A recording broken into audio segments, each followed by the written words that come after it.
오늘 같이 한번 기도 제목으로 같이 은혜 받을 또 설교의 제목이기도 한 우리 제목 한번 읽어봅시다. 시작. 하나님의 사신인 그 사람의 고백과 나의 신앙. 성경의 시편의 기자들이 다양합니다. 물론 다윗의 시가 압도적으로 많지만은 그 외에도 여러 기자들을 통해서 하나님은 하나님의 뜻을 우리에게 알리셨습니다. 하나님이 직접 말씀하신 부분도 있지만은 시편은 하나님께서 이 저자들의 마음을 감동시키셔서 우리에게 간접적으로 당신의 뜻을 계시한 성경입니다. 그래서 시편 120편의 기자가 누구인지는 정확히 알지 못하지만 하나님은 이 사람을 통해 하나님께서 기대하시는 신앙 혹은 성도의 삶을 우리에게 알려주십니다. 그런 면에서 오늘 이 시인은 하나님의 대사, 하나님의 사신이라고 부르기에 부족함이 없습니다. 근데 이 사람이 하나님의 대사로서 하나님의 말씀을 전하는데 그 전하는 방식이 하나가 자신의 신앙 고백을 통해 하나님께서 그 사람의 신앙 고백이 하나님이 기대하시는 신앙이라는 것을 증명하는 방식에 그가 사용되었다는 것입니다. 이 사람이 하나님 앞에 드리는 기도와 고백을 하나님이 보시고 그래, 바로 저 신앙이 후대에 사람들이 하나님이 무엇을 원하시는지를 알게 하는 하나님의 뜻을 정확하게 표현하고 혹은 내포하고 있다, 이렇게 해서 우리에게 전해주시는 말씀이 되는 것입니다. 그러므로 이 사람의 고백은 하나님이 우리에게 원하시는 고백임을 알 수가 있고, 이 사람의 고백은 우리가 이 땅에서 모든 것의 결정권자이신 하나님의 사랑을 받으면서 우리의 청춘을, 중년을, 우리의 노년을 보낼 수 있는 길임을 알 수가 있습니다. 그러면서 이것은 하나님의 말씀이지만 동시에 이 사람의 간절하고도 진지한 신앙 간증이요 고백인 것을 알 수가 있습니다. 설교를 하는 이유는 성경을 설명하는 것도 있지만은 이 성경이 지금 이 시대에 나에게 무슨 의미로 하나님이 다가오고 계신가를 전한다는 측면에서 시간과 공간을 성경과 우리 시대를 붙이는 작업인 것이죠. 모쪼록 오늘 이 저녁에 기도하러 모든 분들에게 오늘 말씀이 기도의 제목이 될 뿐만 아니라 삶의 좋은 지표와 남은 생에 하나님의 은혜를 받는 아름다운 기회와 계기가 꼭 되시기를 바랍니다. 우리 한 번 더 제목 읽어봅시다. 시작. 하나님의 사신인 그 사람의 고백과 나의 신앙. 오늘 읽었던 1절은 이렇게 말합니다. 내가 산을 향하여 눈을 들리라. 나의 도움이 어디서 올꼬. 우리 노란 글씨 읽어봅시다. 시작. 이 사람의 시, 비록 8절로 이루어진 짧은 성경이지만 이 시에서 1절에서 그는 나의 도움이 어디서 올꼬라고 말하면서 하나님 앞에서 살아가는 인간들의 가장 정직하고도 근원적인 고백이 도움이 필요한 존재로의 자기 인식이라는 것을 알 수가 있습니다. 1절에서 나 배부르다, 세상 만사 다 걱정 없다, 지금이 최고다, 이렇게 말하지 않고 이 사람의 직업이 무엇인지 나이가 어떠한지를 알 수가 없지만은 이 사람은 1절에서 나의 도움이 어디서 올꼬, 나는 도움이 필요한 존재입니다 라고 서두를 시작하는데, 하나님께서 이 사람의 자기 인식이 하나님이 우리 모두에게 기대하는 인식이라는 것을 알 수가 있습니다. 이 시는 자신의 인생의 근본적인 질문을 하고 그 질문을 이 사람이 가진 신앙을 통해서 해답으로 다가가는 과정의 성경입니다. 그는 나의 도움이 어디서부터 올 것인가, 어디로부터 와야 되느냐 하는 모든 인간의 본질적인 질문을 하고 있습니다. 철없을 때는 자기 주먹을 믿고 또 사람들에게 박수를 받으면 자신의 그 순발력, 공부를 비롯하여 세상 사는 기술을 꽤 신뢰합니다만 어느 순간 그 신뢰가 벽에 부딪힙니다.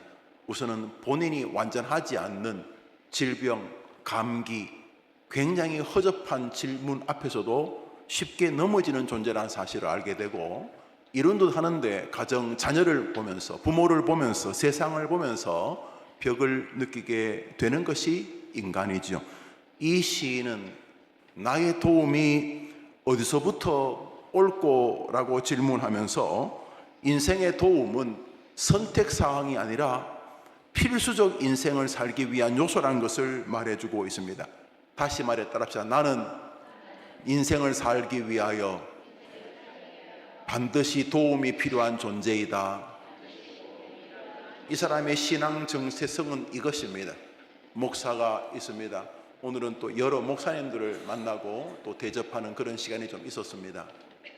목회자들하고 쭉 대화를 하면서도 느끼는 것은 그들 모두가 이제 어느덧 한국교회도 중요한 지위에 있는 분들이셨는데 다 하나님의 도움이, 하나님의 은혜가 날마다 필요하고, 강단에서도 아니 강단 아래에서도 설교를 하는 순간에도 설교를 준비하는 시간에도 하나님의 도움이 필요하다는 공통적인 말씀을 나누었습니다. 예, 인간은 도움이 필요한 존재입니다. 조금만 정직하면 자신이 여기 있다는 것은 어린 시절 기억도 할 수 없지만 수많은 사람들의 도움이 나를 여기 세워놓았다는 것을 알 수가 있습니다. 동물의 왕국을 보시면 짐승들, 물론 새끼들이 어느 정도 부모의 도움받지만 인간처럼 이렇게 도대체 몇 살 때까지인지 설명할 수 없는 이 장시간의 도움을 받는 동물은 거의 없습니다. 그러면서 인간은 참 무기력한 존재입니다. 짐승이 태어난 지 3개월, 4개월 이상 되면 지 나름대로 살아갈 수밖에 없는 상황이 양육강식의 세상 아닙니까? 그런데 인간은 태어나서 한 달 좀 지나면 자기 힘으로 살 수 있을 것 같습니까? 애가 태어나서 한 6개월 지나면 자기 힘으로 세상에서 먹고 살 거 찾아가며 살 수 있을 것 같습니까? 아이가 태어나서 한 살쯤 되면 자그마치 365일이나 지났는데 살 수 있을 것 같습니까? 우리 해림 유한축산공사 중국에서 북한 선교하지 않습니까? 6개월이면 90kg를 넘어 팔 수 있습니다. 6개월이면. 우리 태어난 아이들 6개월이면 지 혼자 살 수 있을 것 같습니까? 숟가락 젓가락 주고 네가 세상에서 어떻게 살아보라면 살 수 있을 것 같습니다.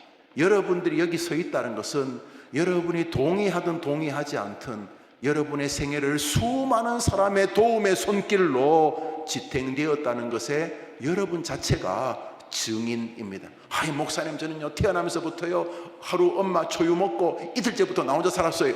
손 들어봐요. 아, 저는 초유는 먹었는데요, 그 기억할지도 못하겠지만, 아, 저는요 태어난 지 2달부터 지금까지 나 혼자 힘으로 살았어요. 웃긴 소리 하지 마세요. 2달 만에 어떻게 삽니까? 굶어 죽지요. 굶어 죽지요. 아니 뭐 음식이 많다고 해서 집안 전체가 분유통이라고 해서 걔가 살 수 있을 것 같습니까? 그 2살짜리가 분유통을 따를 수 있을 것 같습니까? 못 삽니다. 아이들이 못 삽니다. 이 더위에 아이가 태어나면 지 혼자 살 수 있을 것 같습니까? 겨울에 아이가 태어나면 지 혼자 불가능합니다. 인간은요 태어나서 죽을 때까지 도움이 필요한 존재입니다. 오늘 밥 드실 분 손 들어보세요. 빵도 밥이니까 밥빵 손 내려봤어요. 손 내렸어요. 다들 안 든 사람은 거짓말하는 사람이죠. 오늘 자기 쌀 만든 사람 손 들어봐요. 손 들어봐요. 목사님, 오늘 제가 쌀 작년에 농사 지었던 거 좋습니다. 오늘 목사님, 제가 자꾸 쌀이라니까 헷갈렸네. 저는 오늘 빵 먹었습니다. 그럼 밀을 재배한 사람 손 들어보세요. 예, 여러분의 밥 한 끼도 누군가의 도움의 결과입니다. 이번에 제가 뭐 여러분 다 보셨겠지만 유럽에는 에어컨 있는 집이 우리가 에어컨 뭐 시스템이라도 우리가 말하는 에어컨이랑 있는 집이 2집에 한 꼴 제가 그래 봤어요. 그래서 저는 제가 있는 영국만 그런 줄 알았더니 유럽이 다 그렇더구만요. 에어컨 보급률이 30%에서 40%가 안 돼요. 근데 지구상에서 에어컨 보급률이 제일 높은 나라가 대한민국 90%가 넘습니다. 일본. 자기가 에어컨 만든 사람 손 들어보세요. 우리는 웃으시지만 도움을 통해서 살게 지어 존재입니다. 이 사람은 정직합니다. 나의 도움이 어디서 올까? 여러분이 낳았으니까 여러분 자식 여러분 힘으로 키워집니까? 밥 준 거 말합니까? 옷 준 거요? 등록금 준 거를 말합니까? 그러면 여러분이 기대하는 그 자식이 됩니까? 됩니까 여러분? 이 사람은 하나님 앞에서 정직합니다. 나는 도움이 필요한 존재입니다. 그런데 그게 어디로부터 와야 됩니까? 라고 묻습니다. 오늘 이 저녁에 나온 모든 성도님들의 마음에 나는 이 땅을 끝나는 순간까지 나는 도움이 필요한 존재라는 것을 인식한다면 일단 하나님이 주목하는 사람이 될 줄 믿으시기를 바랍니다. 교회 생활도 나는 도움이 필요한 사람이란 자세를 가진 사람이 믿음 생활이 훌륭합니다. 목사를 대하는, 성도들끼리 대하는, 교회를 대하는 모든 태도가 나는 도움이 필요한 존재라는 인식을 가진 사람 앞에서 순결성과 아름다운 창의성까지 나오게 됩니다. 나는 하나님의 도우심이 필요한 사람이다. 그 사람이 회사에서 중역이 되든 말단 직원이든 학교에서 아이를 가르치는 사람이든 병원에서 환자를 치료하는 의료인이든 똑같습니다. 나는 도움이 필요한 존재이다. 그 사람을 하나님이 주목해 주셨습니다. 그리고 무언으로 얘가 내가 원하는 인생관을 가진 사람이다 라고 지금 말씀하고 계신 것입니다. 그렇습니다. 나는 죽는 날까지 도움은 선택사항이 아니고 인생에서 반드시 필요한 필수사항입니다. 그러므로 오늘 이 저녁에 나온 모든 성도님들이 이 시인 고백처럼 나는 도움이 필요한 사람입니다 라는 신앙의 기조를 가지고 하나님을 대하고 사람을 대하여 하나님의 주목받는 여러분 되기를 축복합니다. 2절에서 그는 그 질문에 본질적인 답을 합니다. 우리 2절 읽읍시다. 시작. 나의 도움은 천지를 지으신 여호와에게서로다. 그는 여호와 하나님으로부터 자신의 모든 도움이 온다는 너무도 단순하고도 명백한 진리를 확신을 가지고 고백합니다.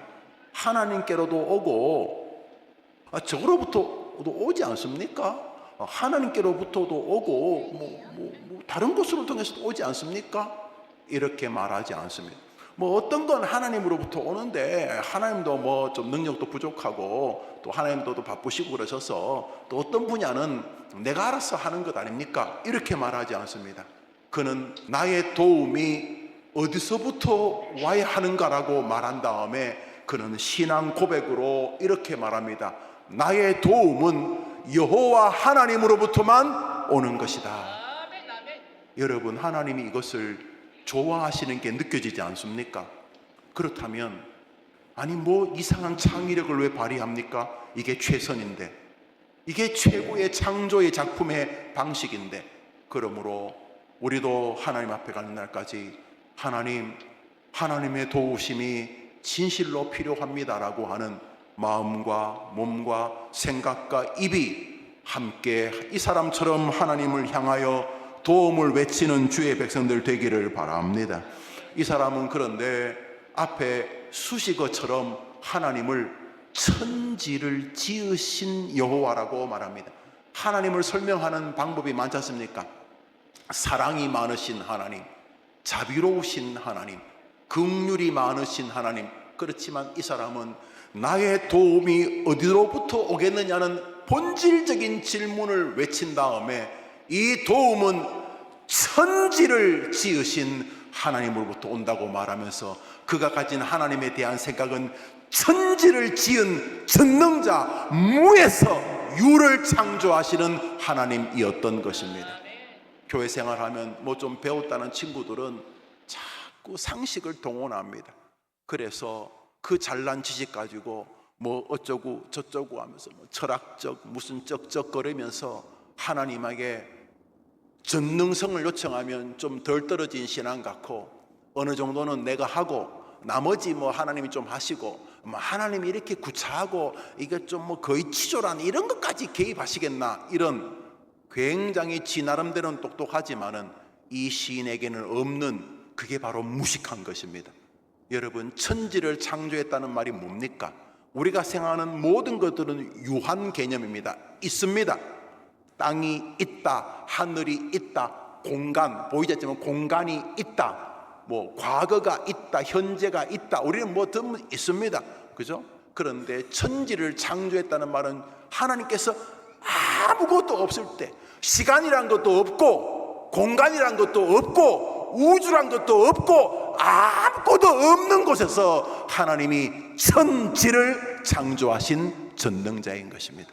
그러니까 여러분이 힘들 때, 여러분의 힘듦을 뭐 순서를 밟아서 해결하시는 것도 가능하지만, 주님은 아예 인간의 상식이 없는 죽은 시체를 살려서 군대를 만드시는 분인 줄 믿습니다. 우리는 어느 순간 우리가 배운 지식, 그 덜 떨어진 지식을 가지고 전능하신 하나님을 계산하려고 합니다. 한번 따라합시다. 너희가 나 여호와를 너희 같은 줄 알았도다. 전능하다는 말이 뭡니까? 우리는 1, 그 다음에 10, 그 다음에 100, 1000 이렇게 계산합니다. 그건 우리가 계산한 방식입니다. 우리는 1년이 지나면 1살, 그 다음에 지나면 2살 이렇게 생각하고 그것이 상식이라고 생각합니다. 우리는 아침에 해가 뜨고 밤에 해가 지면 정상이라고 생각합니다. 우리가 어느덧 신앙생활하면서 이러한 우리들이 가지고 있는 일명 상식, 혹은 인간들의 논리, 인간들의 철학, 이런 것들에 어느덧 나도 모르게 지배되어 있습니다. 그래서 하나님은 우리가 가지고 있는 체계에서 약간 개입하시거나 아니면 뭐든지 체계를 통해서만 움직이시는, 하나님도 스스로를 제한하시는 분으로 생각을 합니다. 여러분, 오늘 이 시인이 생각하는 하나님은 천지를 창조하신 하나님이십니다. 여러분이 피조물입니다. 그분은 우리 같은 분이 아니십니다. 우리는 오늘도 그 전능하신 하나님의 도움을 구할 때 비굴하거나 비참한 것이 아니라 가장 탁월하고 영광스러운 존재가 되는 줄 믿으시기를 바랍니다. 그러므로 우리가 일명 무식하게 하나님께 매어 달리는 사람이 가장 똑똑한 사람입니다. 오늘도 하나님, 오늘도 설교를 해야 되는데 이 금요일 저녁에도 하나님의 도우심이 필요합니다. 설교하는 목사에게도 기도하러 나와 말씀이 기도에 도움이 되기를 바라고 말씀을 붙들고 기도하기를 원하는 이 저녁에 모인 성도들에게도 하나님이 말씀으로 임재해 주시옵소서. 하나님, 이 예배에 하나님의 도우심이 필요합니다 라고 하는 고백을 목사에게, 여러분에게 원하시는 줄 믿으시기를 바랍니다. 이 시인은 자신은 도움이 필요한 존재라는 명백한 인지 앞에서 그 도움이 어디로부터 올 것인가 물은 다음에 그 물음에 그는 신앙을 고백합니다. 우리가 사도신경으로 신앙 고백하잖아요. 전능하사 천지를 만드신 하나님 아버지를 내가 믿사오며, 놀랍게도 이 사람은 사도신경도 몰랐을 텐데 우리 개혁교회가 고백하는 사도신경의 첫머리로 하나님께 나아가고 있습니다. 하나님, 어떤 하나님? 전능하신 하나님, 하나님만이 나의 도움이십니다 라고 할 때에 하나님이 이 사람을 기뻐하셨습니다. 오늘 읽었던 시편 121편은 크게 두 가지 주제로 시줄날줄 짜여져 있는 아름다운 작품 같습니다. 첫째로는 인간은 그가 아무리 탁월한 존재라 할지라도 도움이 필요한 연약한 피조물이라는 인지입니다. 그가 아무리 탁월한 인간이라 할지라도 모든 사람은 반드시 도움이 필요한 연약한 존재라는 인식이고, 다음은 오직 하나님만이 인간의 모든 실존의 문제, 먹고 살고 고민하고 기뻐하고 슬퍼하고 살고 죽고 죽음 너머까지 인간의 모든 실존적인 문제를 해결할 유일한 도우며 해결처는 오직 하나님 한 분뿐이라는 사실입니다. 1절을 다시 보여주시겠습니까? 시작. 내가 산을 향하여 눈을 들리라. 나의 도움이 어디로? 내가 산을 향하여 눈을 든다는 말은 우리 개혁교회 다른 알미니안 성도들 말고 우리 개혁교회, 개혁이라는 말은 성경을 중심으로 신앙생활을 하는 이런 뜻입니다. 우리 개혁교회 성경을 사랑하는 우리가 종교개혁의 기치가 첫 번째 기치가 뭡니까? 오직 성경으로 솔라 스크립투라, 오직 성경을 우리의 신앙의 경으로 받고 하나님이 성경을 통해 우리에게 지금도 말씀하신다고 수납하는 우리 개혁교회 신앙인들에게 내가 산을 향하여 눈을 든다는 말은 두 가지 해석으로 이어져 왔습니다. 저는 두 가지 해석을 다 신뢰합니다. 하나는 내가 산을 향하여 눈을 든다는 말 속에 아마 저 산이 시온산이었을 것으로 보여집니다. 시온산은 하나님의 거룩한 전이 있었고 이스라엘 백성들이 하나님을 예배하던 곳이었습니다. 그래서 포로로 잡혀갔던 사람들이 시온산을 바라보면서 하나님, 우리가 하나님을 경배했어야 되는데 하나님, 우리가 하나님을 조롱하고 우상을 숭배했습니다. 하나님이 스스로 우상 숭배하는 모든 성전을 허무셨지요. 그래서 바벨론이 와서 성전을 완전히 부셔버렸어. 돌 하나도 남지 않을 만큼 성전을 파괴해 버렸습니다. 포로 생활하면서 그들은 하나님의 임재, 바로 그 시온산을 향하여 하나님을 갈망했던 장면들이 성경에 나옵니다. 우리 예레미야서 시편 14편을 한 절 읽겠습니다. 14편 시작. 어리석은 자는 그의 마음에 이르기를 하나님이 없다도 이스라엘의 구원이 시온에서 나오기를 원하도다. 여호와께서 그의 백성을 포로된 곳에서 돌이키실 때 야곱이 즐거워하고, 우리 노란 글씨 읽어볼까요? 시작. 이스라엘의 구원이, 그러니까 저 시온은 시온산을 말하는 것인데 이스라엘 백성들에게 시온산은 하나님이 임재해 있던 곳으로 생각했던 부분이 있습니다. 그러니까 이 성경을 해석하는 분들이 시온산에 계신 하나님, 결국 시온산이 아니라 시온산에 계신 하나님을 사모한다, 이런 뜻으로 본문을 해석하는 것이죠. 이 전통적인 해석이고 또 크게 문제가 되지 않을 만한 태도입니다만, 저는 개인적으로는 이 부분을 싫어하지 않지만은 성경 원어를 볼 때에 그 부분보다는 우리 다시 1절을 보여주시겠습니까? 1절. 내가 산을 향하여 눈을 들리라. 저기 향하여라는 번역이 분명히 좋은 번역입니다. 그런데 저기 향하여가 산을 향해서라는 뜻이라기보다는 내가 산 위를 향하여, 산을 향해서라기보다는 산 위를 향하여, 그 위를 향하여라는 의미로 바라보는 것이 좀 더 옳다는 해석들인데 저의 의견도 좀 비슷합니다. 제가 저 본문을 이렇게 설교를 준비하면서 히브리어를 한자밖에 안 되니까 두 잔에 아마 히브리어 보죠. 여기 보면은 글자 꼬부랑 글씨가 있죠.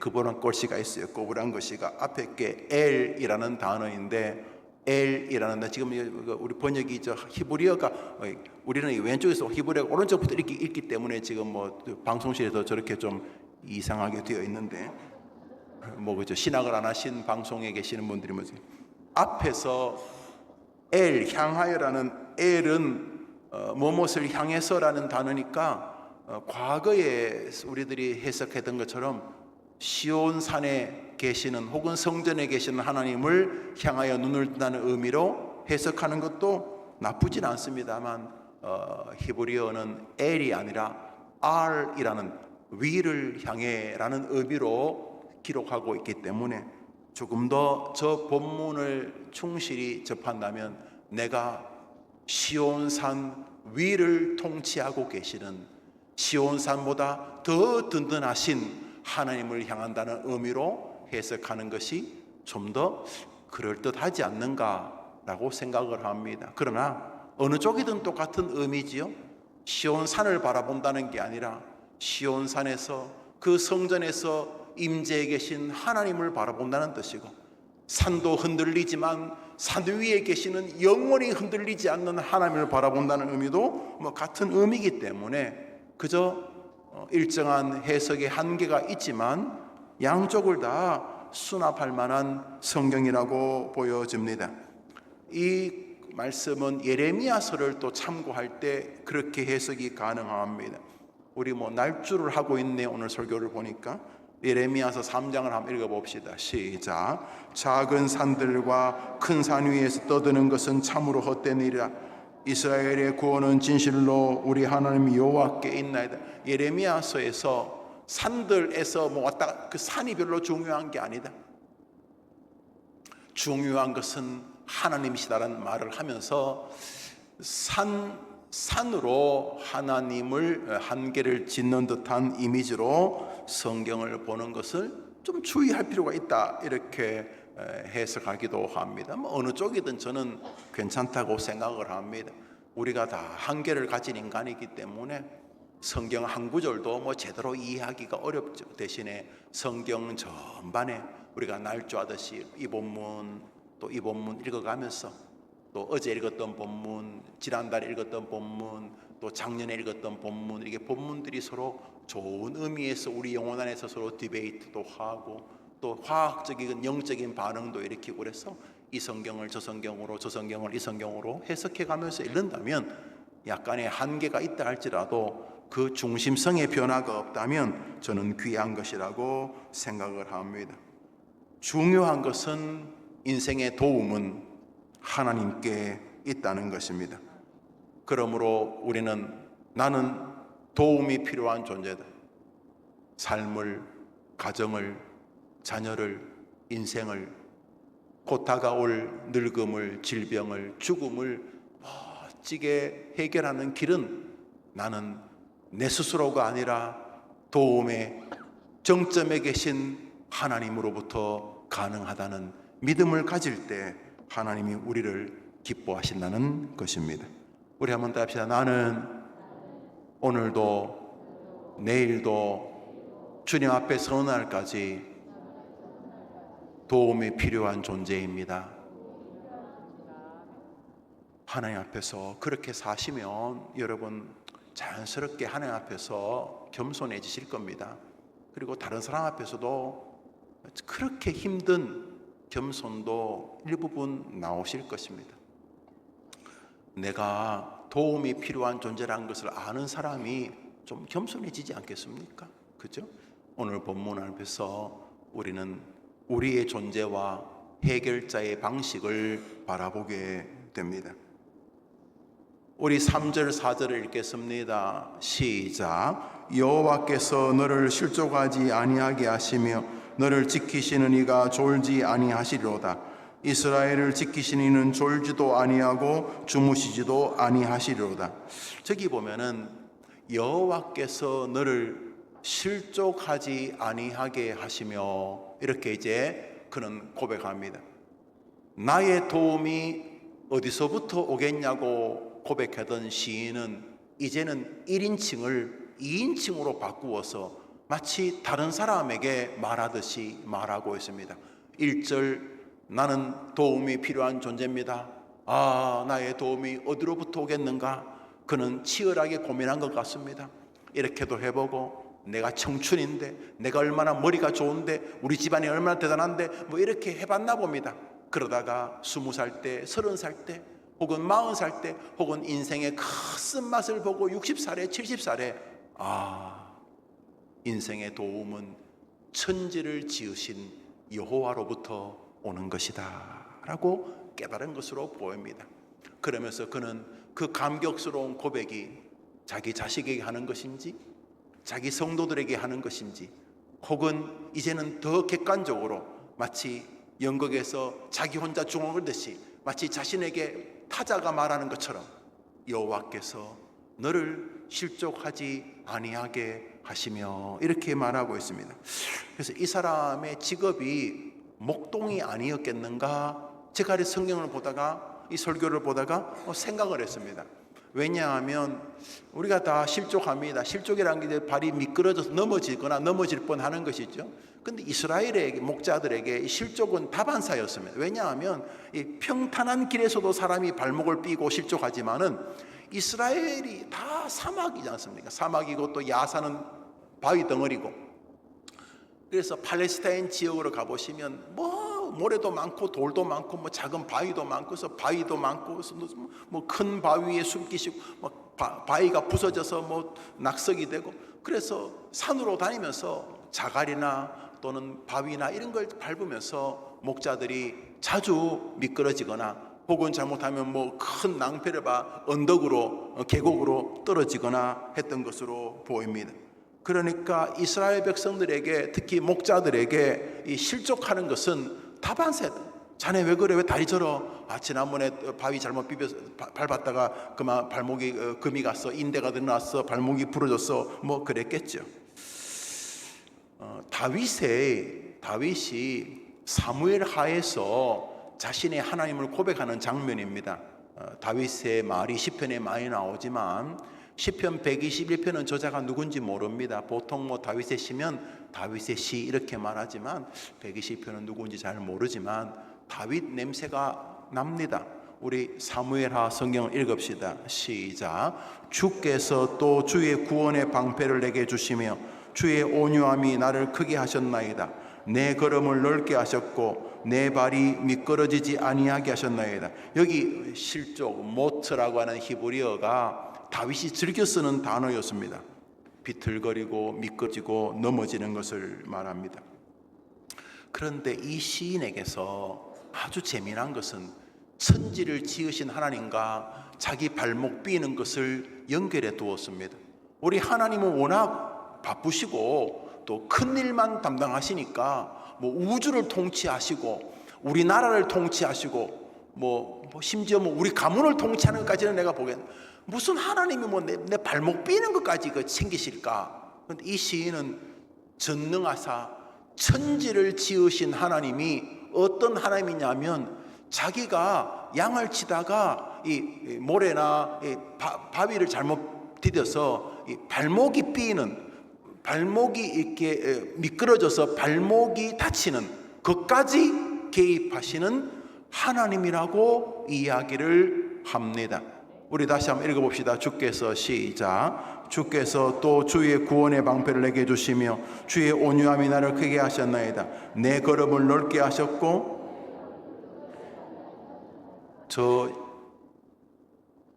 저 다윗에게서 하나님은 멀리 계신 저 너머의 신이 아닙니다. 다윗에게 하나님은 오늘 치열하게 세상을 살아가는 전철 속에, 버스 속에, 자동차를 운전하면서 세상과 사람들과 먹고 사는 문제로 치열하게 부딪히는 현장에서 목숨도 아니고 발목 빈다고 죽지는 않지 않습니까? 그렇지만 내가 발을 헛디디는 것까지도 개입하시는 하나님이라고 고백하고 있는 것입니다. 여러분, 이 정도로 설교를 마쳐도 우리는 오늘 기도할 제목이 있을 듯 합니다. 우리는 그동안 하나님을 너무 바쁘신 분 취급한 것 아닙니까? 무슨 다리 삐는 것까지 이런 걸 기도하냐?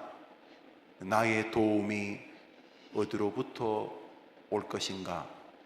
이 시인은 자기는 도움이 필요한 존재라고 말합니다. 내가 이 회사 들어오는 게 얼마나 힘들었는데, 내가 이 직장을 잡는 게 얼마나, 이제부터 내가 알아서 직장을 들어올 때도 하나님이 도우셨듯이 그 기업체에, 그 학교에, 그 자리에 내가 들어올 때도 하나님이 도우셨던 것처럼 이 직장에서 하루하루 하나님의 백성으로 살 때도 나는 하나님의 도우심이 필요한 존재입니다.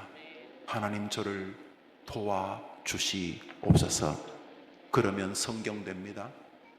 그러면 하나님이 여러분의 삶을 성경처럼 인정해 주신다는 것입니다. 내가 보통 사람인 줄 알아? 총 나간다, 칼 나간다, 내가 보통 사람인 줄 알아? 그 사람은 너무너무 바보 같은 인생입니다. 그런데 오늘도 하나님, 내가 애를 키우다 보니까 정말 하나님의 도우심이 필요합니다. 나의 도움이 어디로부터 올 것인가? 나의 도움은 천지를 지으신 하나님, 그 하나님이 내 발목 삐는 것까지 도와주셔야지만 나는 이 땅을 승리하며 살 수 있는 연약한 인생입니다 라고 고백을 할 때에 하나님이 이 시인을 성경의 기록자, 하나님의 대사가 되게 해 주셨습니다. 여기서도 우리는 세상을 살면서 실족할 만한 존재고, 그 실족할 만한 자리에서도 우리는 하나님의 도우심이 필요하고, 하나님은 우리가 실족하는 것까지도 도와줄 준비가 되어 있는 신이라는 사실입니다.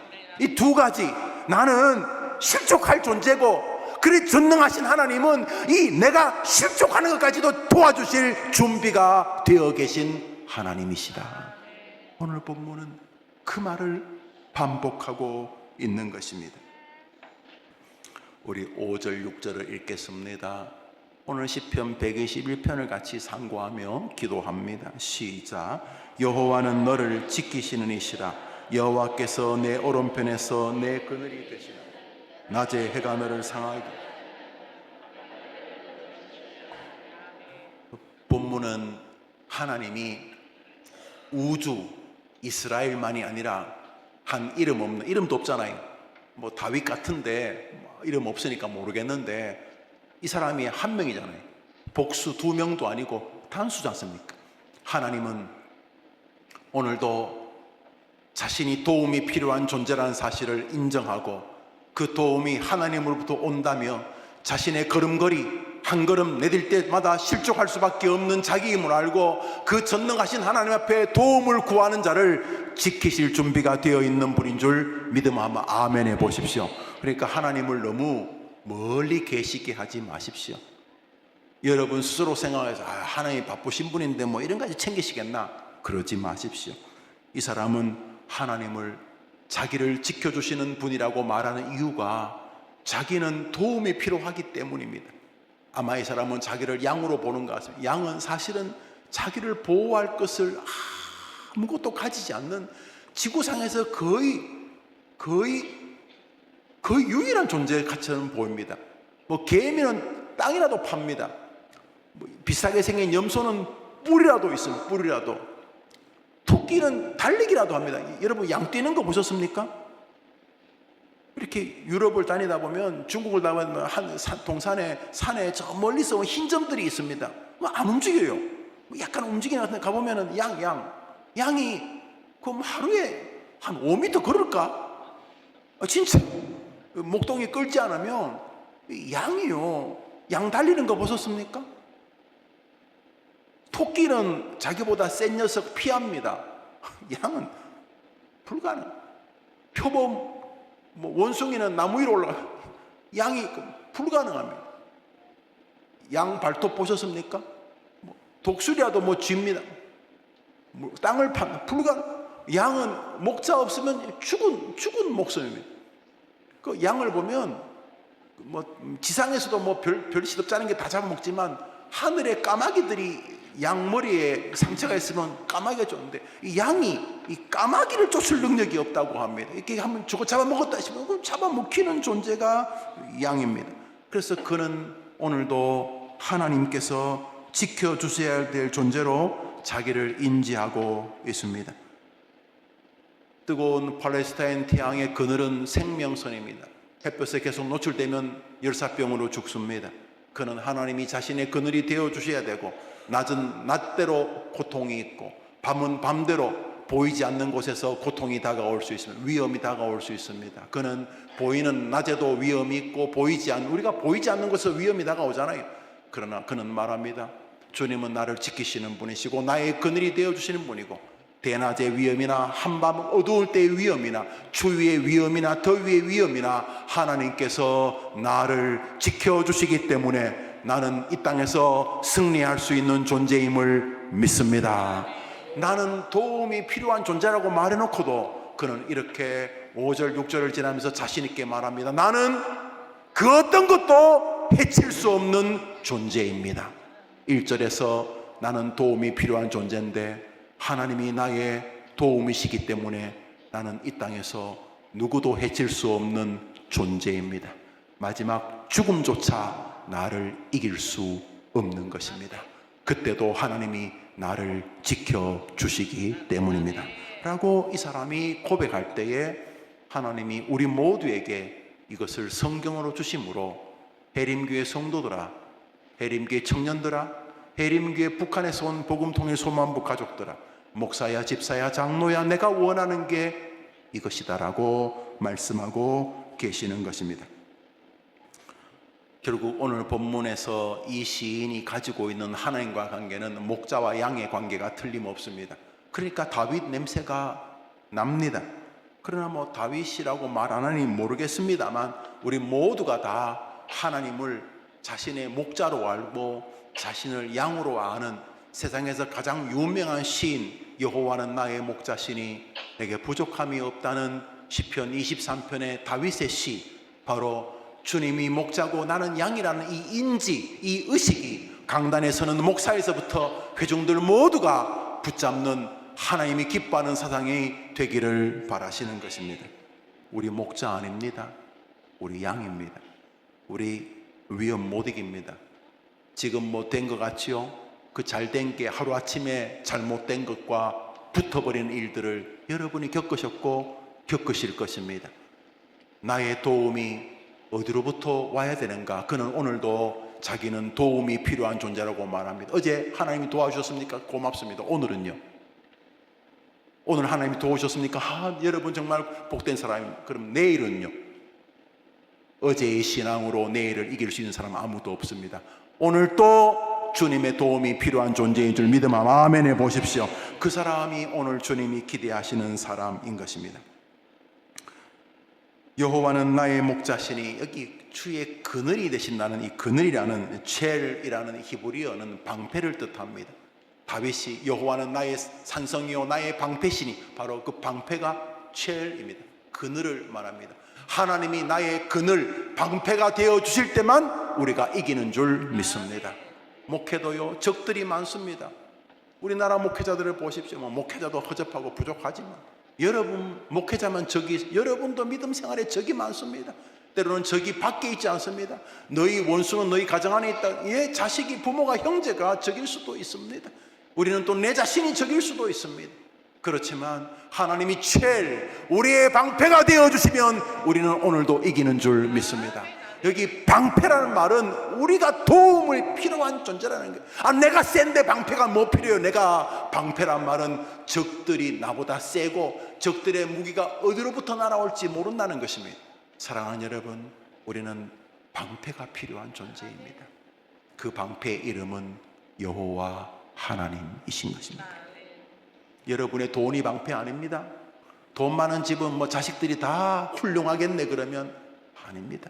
여러분의 학벌이 여러분의 방패 아닙니다. 여러분의 직업이 여러분의 방패가 아닙니다. 멤버 파라먼트, 국회의원이라는 직업은 옛날에도 있었습니다. 청교도 시절도 있었기 때문에 의회, 법을 만드는 사람들은 청교도들도 훌륭한 직업이라고 보았습니다. 예, 우리나라에 뭐 좀 했다는 사람이 국회의원 한 자리 하려고 하지 않습니까? 오명이라는 장관이, 이름이 오명인데 이분은 뭐 직업이 장관이에요. 직업이. 그렇지만 오명이라는 이분이 총리, 부총리 하여튼 장관은 엄청나게, 국회의원도 엄청나게 했는데 이 오명이라는 분에게 어떤 기자가 장관님이 사시면서 몇십 년 동안 장관도 하고 국회의원도 하고 많은 직업을 하셨는데 그 중에 최고 직업이 뭡니까? 뭐였습니까? 그랬더니 그분이 국회의원이죠. 그러더라고요. 내가 글을 봤어요. 국회의원이 진짜 부러운 직업. 청교도들도 법을 만들어서 많은 사람을 유익하게 하는 직업을 인정해 주었어요. 그래서 크로멜 같은 사람이 직접 뭐 혁명이든 쿠데타든 크로멜이 청교도인데 그러면 정치에 관심이 많았던 것이죠. 이것은 좋은 정말 하나님이 기뻐하시는 그런 정치인일 때 가능한 것입니다. 저는 현재 우리나라 정치인들은 대부분이 감옥을 가야 하거나 갈 거라고 생각을 합니다. 최근에 그 법들을 만드는 것을 볼 때에 그런 생각이 참 많이 듭니다. 그런데 많은 사람들은 자기 직업이 방패라고 생각을 합니다. 어디 국회의원에게 이런 소리 말입니다. 내가 그렇죠. 자기와 자기 일가와 자기 직업군을 위해서 법을 만드는 국회의원도 많이 봤습니다. 국회의원 한 명이 280개인가 법을 만드는 것 받았다는 자기 직업에 유익한 법을 이렇게 만들었다는 걸 제가 보았습니다. 악인인 거죠. 그런데 돈이나 혹은 직업이나 이런 것들이 자기 방패라고 생각하는 애들이 많습니다. 우리는 그 정치인들의 뒤안길을 비록 짧은 근대사 속에서 많이 지켜봤습니다. 그 비참한 임기 중 혹은 임기가 끝났을 때의 행위들을 보면서 말입니다. 왜요? 그거 제일 아닙니다. 그거 방패, 그 그늘 아닙니다. 하나님만이 우리의 방패가 되는 줄 믿습니다. 이 시인의 고백이 그것입니다. 이 시인이 몇 살 때 이 시를 지었는지 모르지만 아마 이 시에서 60에서 70의 냄새가 납니다. 이 사람이 한 70살쯤 된 것 같아요. 이 시 안에 인생을 노래하는 단어들이 다 나의 경륜이 묻어 있습니다. 이 시인이 말합니다. 나의 도움이 어디서부터 오겠는가? 내가 살아보면서 알게 되었습니다. 나의 도움은 천지를 지으신 여호와 그분으로부터만 오는 것입니다. 내가 살아보면서 진퇴양난을 겪어보았고 내 스스로의 갈등 앞에 서보았습니다. 신체의 위협과 정신적인 위협을 겪어보았습니다. 깨달았습니다. 낮의 해와 밤의 달과 수많은 적들에서 나를 나의 그늘, 나를 이 뜨거운 태양에서 가려주고 나를 지켜줄 방패는 오직 하나님 한 분뿐이셨습니다. 하나님이 이 사람의 시를 성경이 되게 하셨습니다. 우리 7절 8절을 읽었고 설교를 마무리합시다. 7절 8절입니다. 시작. 여호와께서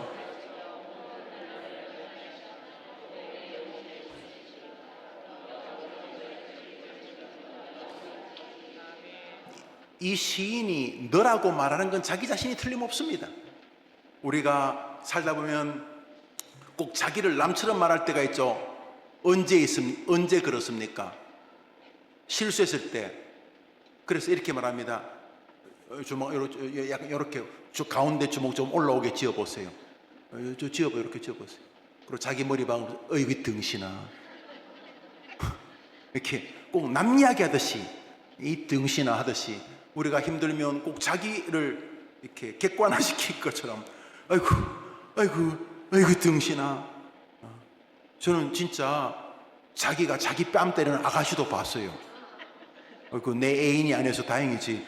그래 보니까 자기가 막 뭐 때문에 자기를 막 때리고 자기를 아이고 이 등신아 막 그러면서 그래요. 지금 저 시인이 너를 이라는 말은 자기가 말. 여호와께서 오직 여호와만이 너를 지켜 모든 환난에서 면하게 하시며 또 내 영혼을 지키시리로다. 저 시인이 너와 나를 병행해 쓰고 있습니다. 실성한 게 아닙니다. 그는 하나님 앞에서 자기 자신을 바라보고 밖에서 자기를 바라보고 안에서 자기를 바라보면서 시편 121편에서 자기를 너, 나, 우리나라 말로 1인칭, 2인칭은 다릅니다. 나는 나고 너는 넌데 이 사람은 지금 자기를 안에서도 보고 밖에서도 보면서 하나님만이 너를 지키신다는 것입니다. 근데 저기서도 다시 1절이 반복됩니다. 따라합시다. 모든 환난을 면하게 하시며. 환난이 전제되고 있습니다. 우리는 늙음이란 환난을 피할 수가 없습니다. 자식이 없으면 없는 환난이 있지만 자식이 있으면 자식이 있는 환난이 있습니다. 우리가 다 병이 들어받고 들 것입니다. 우리는 곧 장애인이 될 것입니다. 우리 다 예비 장애인이죠. 늙으면 거동이 불편합니다. 간호사님이나 혹은 요양보호사 여사님들이 안 도와주시면 침대에서 욕창이 나도 몸을 뒤적일 수 없을 때가 우리에게 올 것입니다. 어떤 사람은 그 기간이 좀 짧을 수 있고, 어떤 사람은 몇 개월, 혹은 사람은 몇 년이 될 수도 있습니다. 그렇지만 천년이 하루 같은 주님에게 뭐 그 의미가 있는 것 아니겠죠. 우리는 가급적이면 건강하게 살다가 하나님 뵙기를 원하지만 그건 뭐 우리 생각이고, 우리가 3일 동안 아프든 30일을 아프든 뭐 3년을 아프든 뭐 30년을 아프든 간에 하나님 앞에서 우리는 환난 앞에 서게 됩니다. 오늘 성경에도 성경은 환난이 없다고 말하지 않고 환난을 면한다는 말은 이기게 하신다는 것입니다. 나의 도움이 어디로부터 오겠나는 1절은 나는 도움이 필요한 존재라는 것을 전제하는 것이듯, 마지막 절에서 하나님은 나의 모든 환난을 내가 겪지 않는 것이 아니라 모든 환난이 다가오면 그것을 또 하나님의 은혜로 넘어가게 하실 줄 믿습니다. 이 사람은 죽음의 환난도 이기고 있는 것을 알 수가 있습니다. 그것은 왜요? 그의 환난이 어디까지 있냐 하면 영원까지 나아갑니다. 우리 마지막 절인데 따라합시다. 여호와께서 지금부터 영원까지, 언제까지요? 지키시리로다. 저 시인은 지금 현재 발목 삐는 거, 자기 뭐 애 등록금이 부족한 거, 전세비가 올라서 힘든 거, 애가 탈선해서 힘든 거, 이런 자신의 신변 잡기적인 문제에서 영원한 영혼의 문제까지 하나님의 도움이 필요하며 하나님께서만이 나를 지키실 힘이라고 고백하고 있는 것입니다. 오늘도 내일도, 그리고 저 시인이 고백하는 영원까지 우리는 도움이 필요한 존재요, 우리를 도우실 분은 오직 하나님 한 분뿐인 줄 믿습니다. 믿으면 아멘 해보십시오. 자, 오늘 기도하기 전에 사실 이 성경은 제가 날주하는 성경입니다.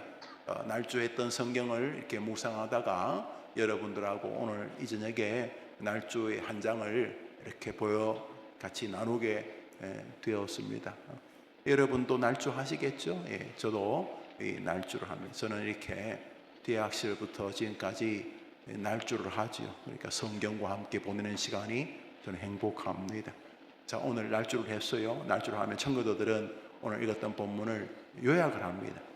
교리 진술, 모든 성경은 교리죠. 닥트린 스테이트먼트, 교리 진술을 합니다. 자, 오늘 설교를 한번 정리해 보겠습니다. 이게 뭐 설교는 아니지만 정리해서 우리 그것을 기도 제목으로 삼읍시다. 첫 번째, 시작. 성경은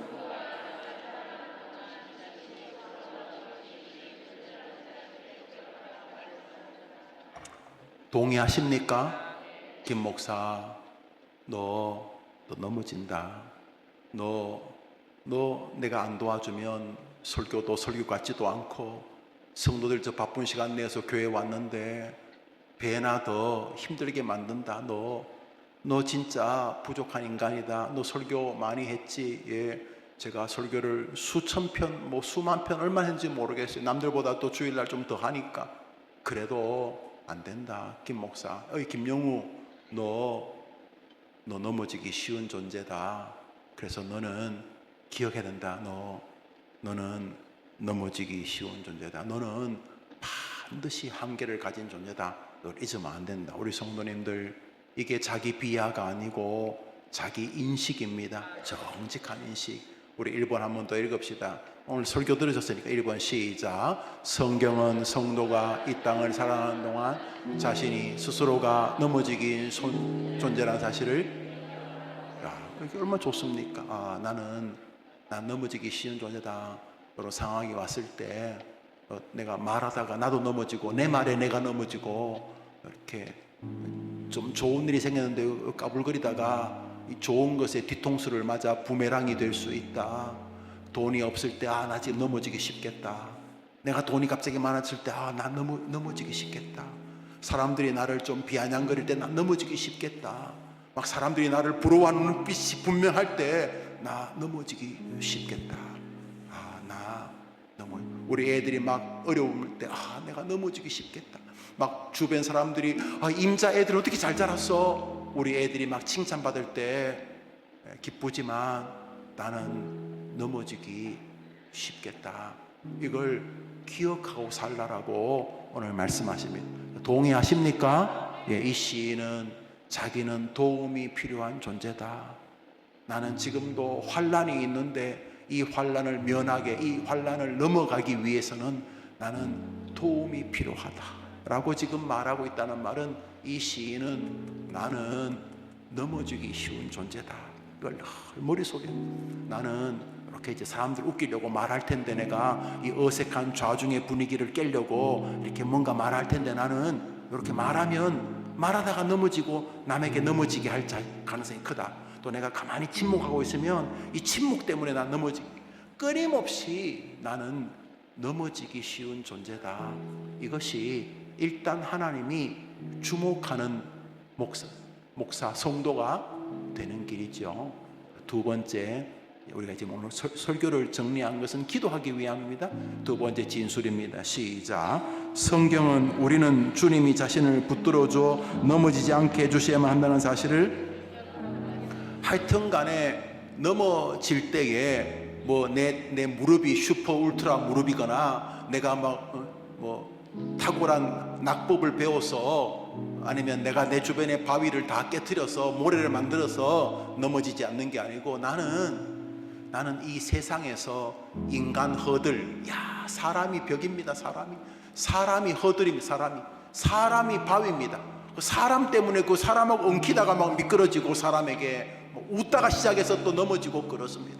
막 그렇게 사랑한다고 했는데 도리어 또 넘어지고, 나도 넘어지고, 나 때문에 그 사람 때문에 나도 넘어지고, 막 그렇게 넘어집니다. 부모 때문에 막 넘어지고, 자식 때문에, 형제 때문에, 돈 때문에 넘어집니다. 넘어지는데, 나는 이 모든 허들에서 이기는 길은 주님이 붙들어 주실 때만 가능하다. 주님이 나를, 내가 제주껏 평형을 잘 잡고 내가 배운 지식 가지고 요령껏 세상을 해친다고 목회가 되는 게 아니고, 목회뿐 아니라 내가 되는 게 아니고, 나는 주님이, 우리 하나님이 나를 붙들어 주셔야지만 되는 존재다. 다시 말해, 나는 연약한 존재인데, 연약한 존재인 것만 알아서는 안 되고, 나는 하나님이 붙들어 주시면 된다 라고 하는 인식을 가지고 살아야 한다는 것입니다. 세 번째, 오늘 말씀을 정리합니다. 시작. 성경은 성도에게 고난이 없다고 말하지 않고 하나님이 이길 수 있는 그늘과 나의 도움이 어디로부터 오겠냐는 말은 지금 도움이 필요하다는 말이잖아요. 나의 도움이 어디로부터 올 거라는 말은 지금 도움이 필요하다는, 그렇죠? 저도 도움이 필요합니다. 이 목사도 도움이 필요해요. 여러분 도움 안 필요합니까? 도움이, 이 사람이 내가 믿음 많으니까 아무것도 문제없어 이렇게 말하지 않고, 나는 오늘 또 하나님의 도움이 필요합니다. 그러니까 저 본문을 우리 3번 한 번 더 읽읍시다. 시작. 성경은 성도에게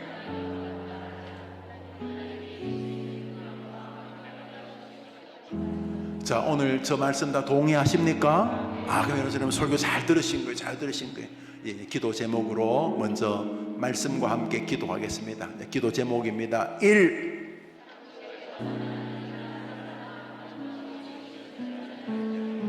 그러니까 저런 사람이 어떤 부서의 책임자면 어떤 생각을 하겠어요? 총 나간다! 칼 나간다! 안 그러겠죠. 내가 넘어지기 쉬운 존재다. 아이들 앞에 내 새끼 내가 낳았는데 그러지 않겠죠. 내가 이 아이들 앞에서 이 아이들을 멋지게 인도하기에는 나는 부족한 존재다.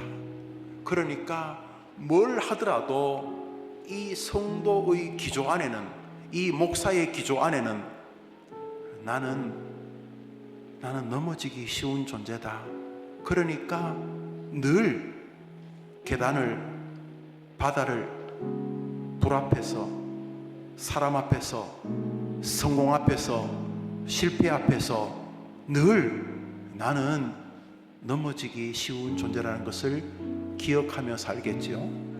그 사람이 어떤 식으로 말하며 살 것 같습니까? 그 사람이 돈이 많이 생겼을 때, 돈이 없을 때 어떻게 생각하면 살 것 같습니까? 나는 넘어지기 쉬운 존재다.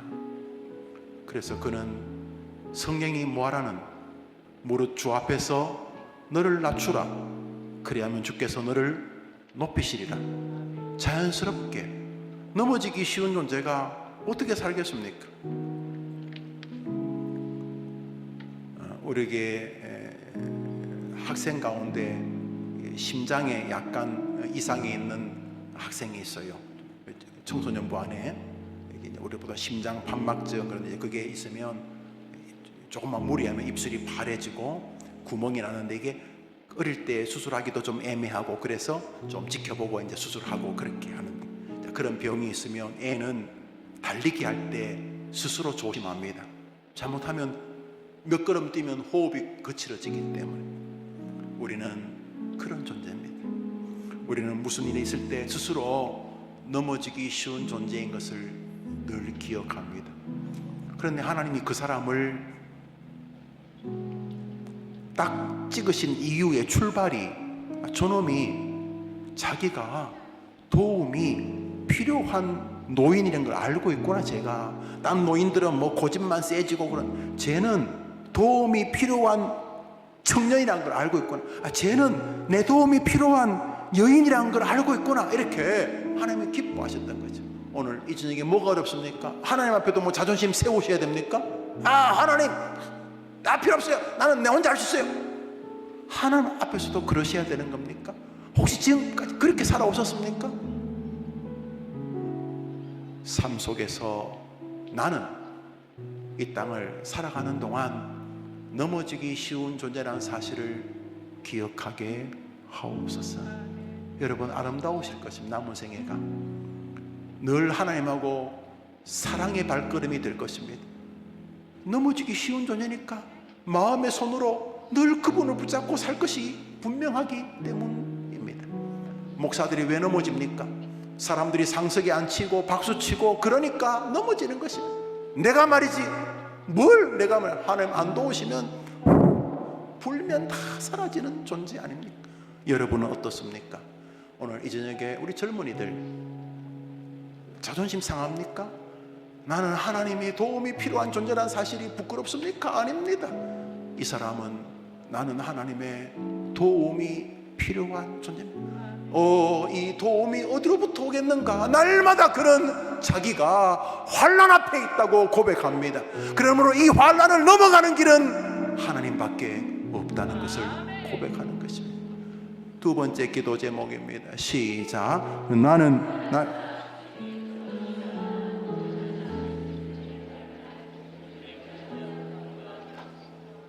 자꾸 변수를 만들지 마십시오.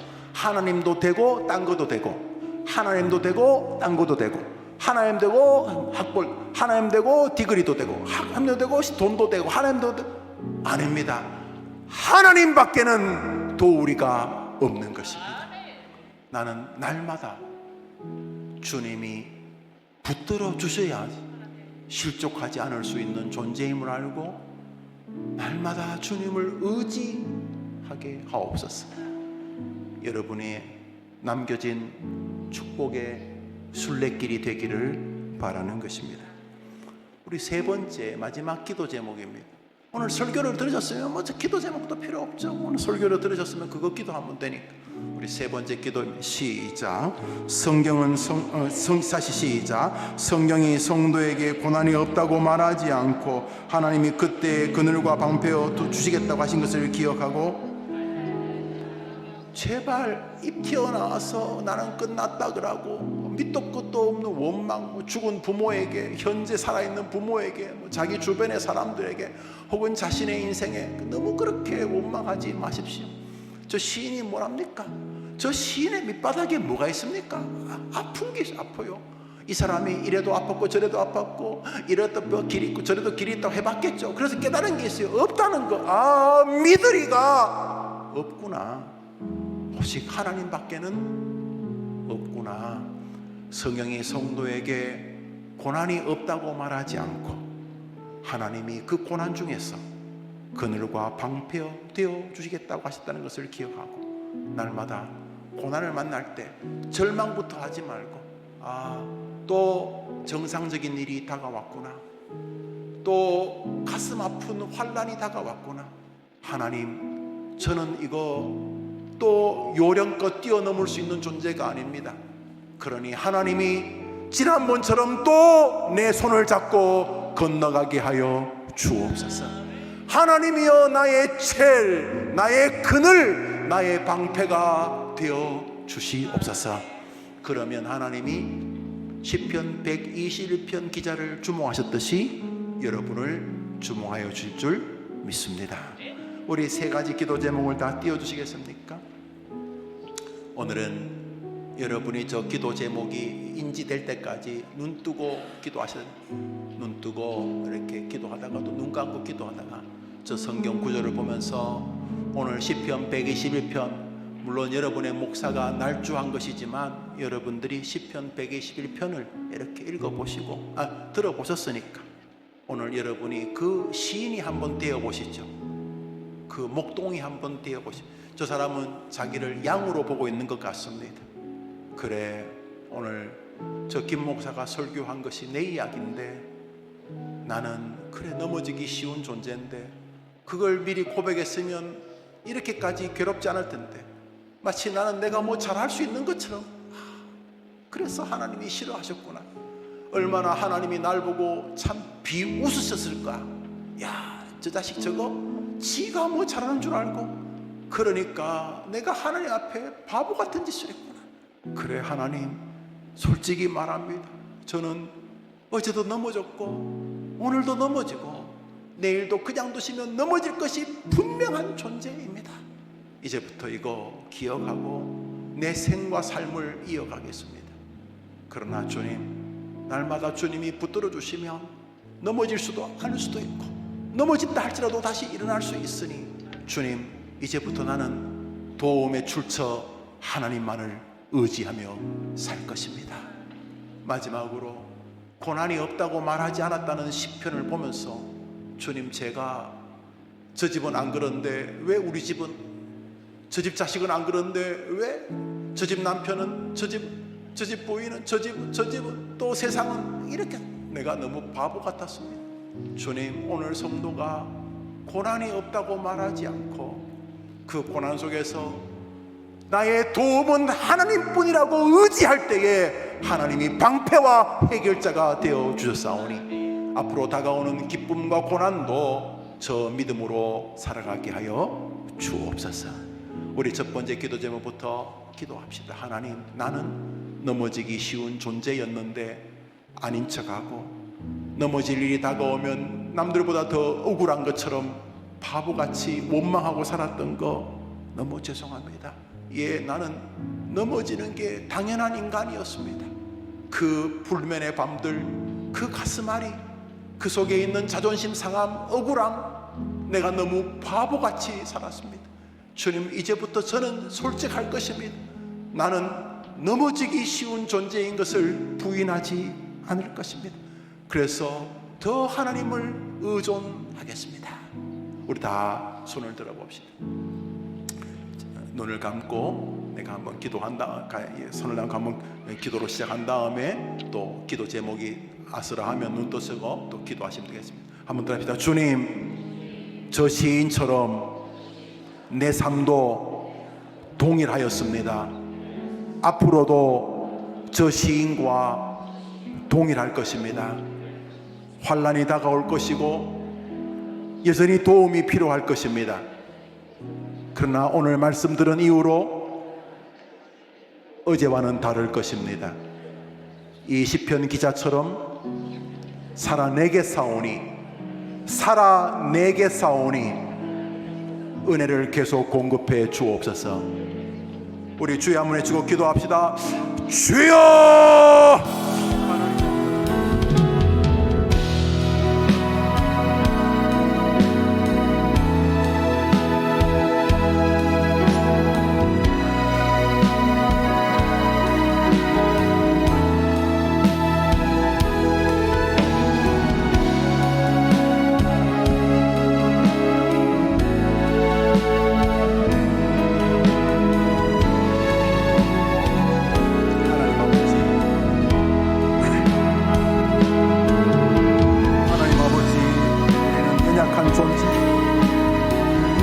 모든 게 정상.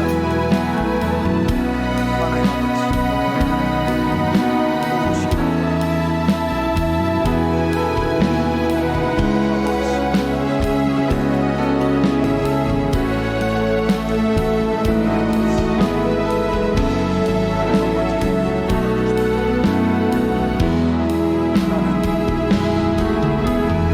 세상에서 살아가는 동안 넘어지기 쉬운 존재, 내가 그것을 기억하고 날마다 주님이 붙들어 주셔야 하지만 주님을 의지하고 기도하게 하옵소서. 주님을 바라보고 기도하게 하옵소서. 어떠한 삶 속에서도 주님을 부정하지 않고 걸어가게 하여 오 주님, 우리는 아니 나는 넘어지기 쉬운 존재, 사람 때문에, 돈 때문에, 건강 때문에, 미래 때문에 넘어지기. 그러므로 나는 주님이 붙들어 주셔야지만 되는 존재, 주님을 의지하고 기도하게 하옵소서. 성령이 성도에게 고난이 없다고 말하지 않고 하나님이 그때의 그늘과 방패가 되어주시고, 오 주님, 여기 시편 121편의 기자처럼 살려는 이들이 있습니다. 여기 시편의 기자처럼 주님을 의지하려는 이들이 있습니다. 아버지, 이곳에 임재해 주셔서 우리 해림교회 금요일날 기도하는 저 젊은이들의 기도를, 저들의 생애를 시편 기자처럼 지켜주옵소서. 저 중년과 노년을 살아가는 저 성도들의 기도를 들으시고 저들의 생애를 주님이 지켜주시옵소서. 주님이 지켜주시옵소서. 주님이 지켜주시옵소서. 어떠한 상황 속에서 주님을 의존하는 일에, 주님을 의지하는 일에 약속이죠. 아버지 아시죠? 예, 우리는 교만했습니다. 우리는 말씀에 무지했습니다. 우리는 너무 세상에 성실하게 반응함으로 낙심했습니다.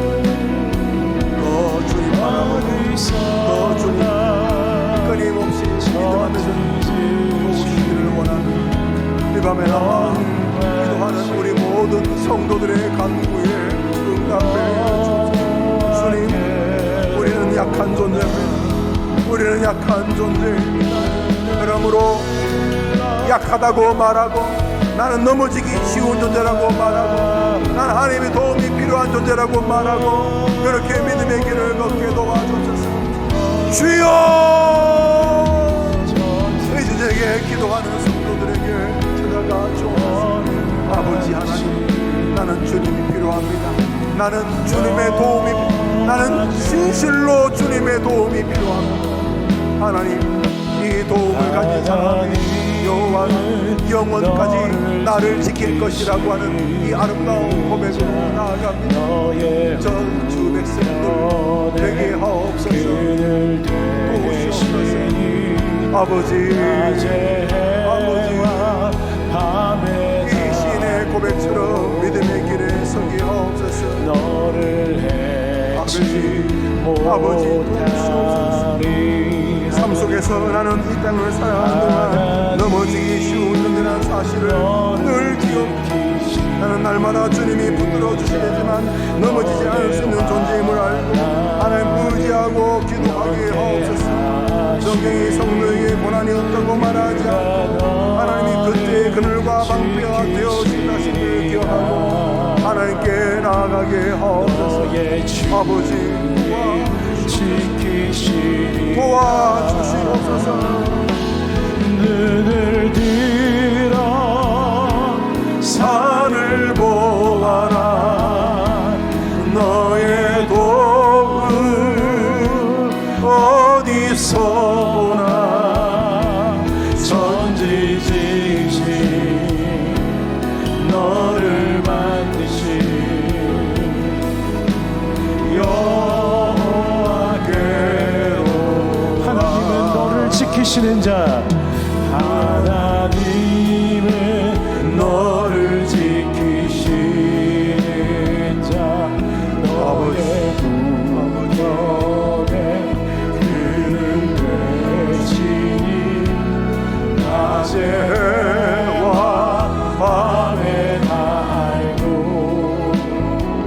우리는 하나님의 도움이 필요합니다.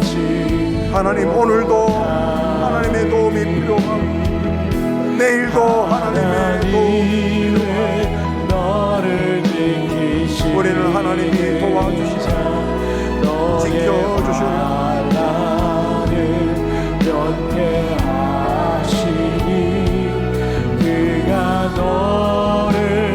지키시리라.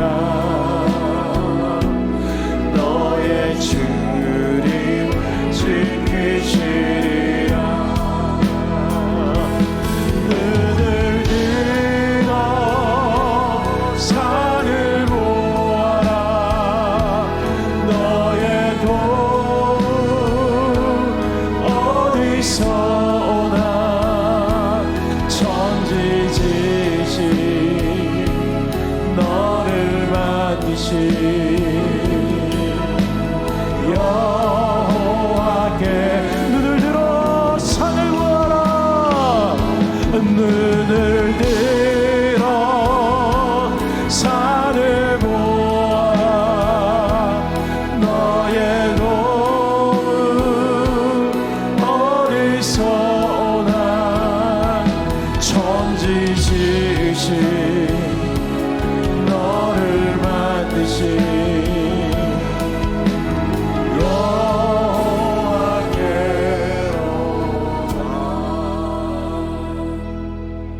우리는 약하지만 하나님을 도움으로 삼으면 저 영원한 날까지 우리가 가장 복된 인생인 줄 믿습니다.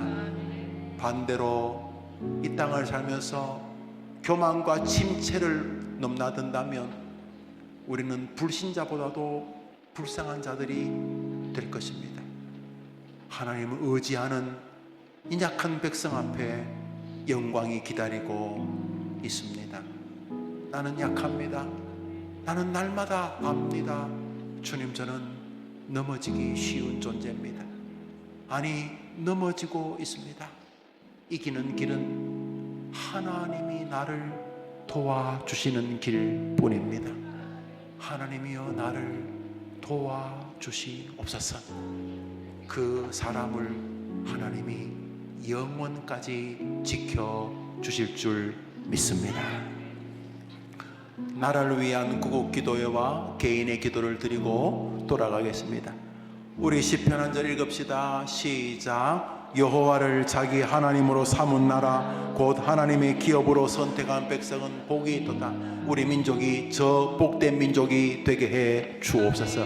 우리 기독교인의 책임이 있습니다. 첫 번째, 나라를 위한 구국 기도의 1 시작. 나라 안팎의 난제들로 인해 우리 백성이 역사의 주인이신 하나님께로 돌이키는 복음의 역사에 일어나며 나라 전반에 현 정권을 가진 이들에 대한 분노가 커지는 것으로 보입니다. 국민들 60% 70%가 최근에 검찰의 수사권이 박탈되는 것에 대해서 염려하며 저로 심각하게 염려하고 있습니다. 저는 가까운 시일 내에 바로 잡아질 것이라고 생각을 합니다. 바로 잡아질 것이라는 말 자체가 너무너무 심각한 것이 아닐 수가 없습니다. 하나님, 우리 나라를 도와주옵소서. 내일 미네소타 오라토리오 합창단에 올 때에 아마 이곳 공연에 올지 서울 공연에 올지 미국 대사관에서 오실 것 같습니다. 그렇게 연락을 받았는데 이곳에 올지 서울 공연에 올지 두 공연에 다 올지는 모르겠습니다. 나라의 외교가 중요합니다. 우리나라처럼 주변에 강국에 쓰여져 있는 나라, 북한과 중국과 대치하고 있는 이 나라에서 국민들에게 이해할 수 없는 시그널을 주는 정치인들은 저는 악인이라고 생각을 합니다. 전쟁은 100만 번 대비해도 부족함이 없습니다. 전쟁이 나는 순간 우리가 꿈꾸는 모든 기도 제목이 다 바뀝니다. 취직, 건강, 다. 전쟁이 나는 순간 우리의 삶 전반이 상상할 수 없는 모습에 섭니다. 그런데 전쟁을 피하는 방법은 역설적으로도 국민 모두가 강력하게 전쟁을 준비할 때만 전쟁을 피할 수가 있습니다. 우리가 기도해야 될 나라입니다. 두 번째 기도 제목입니다. 시작. 우리나라 정치, 경제, 사회, 문화, 교육, 국방, 가정, 종교 모든 영역에 지도자가 서기 전까지 좋아지는 나라는 지구상에 존재하지 않습니다. 덴마크, 노예 근성을 가졌던 덴마크가 하도 주변 나라에 휘달려서 덴마크 국민들이 거지 근성, 우리는 또 다른 나라가 지배할 거야. 그룬투비라고는 정치인, 목사가 등장하면서 덴마크의 정신이 살아나고 세계에서 가장 좀 우수한, 지금은 좀 달라지는 것도 있으면 동성애를 다시 시작했다고 들었는데, 그럼에도 불구하고 덴마크라고 하는 유럽의 강력한 선진 국가가 하나 세워지는 것은 지도자와 상관이 있습니다. 자유주의 정권이나 공산주의 정권에서 다 그 가치를 존중하는 사람이 있습니다. 싱가포르의 이광요 수상입니다.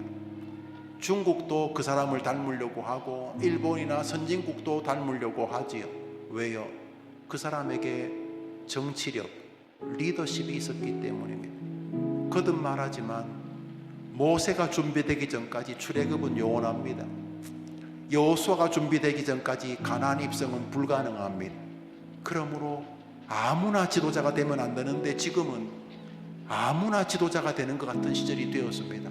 고향 사람, 사상이 비슷하다는 이유로 너무너무 국민들을 바보로 만들어가고 있는 것입니다.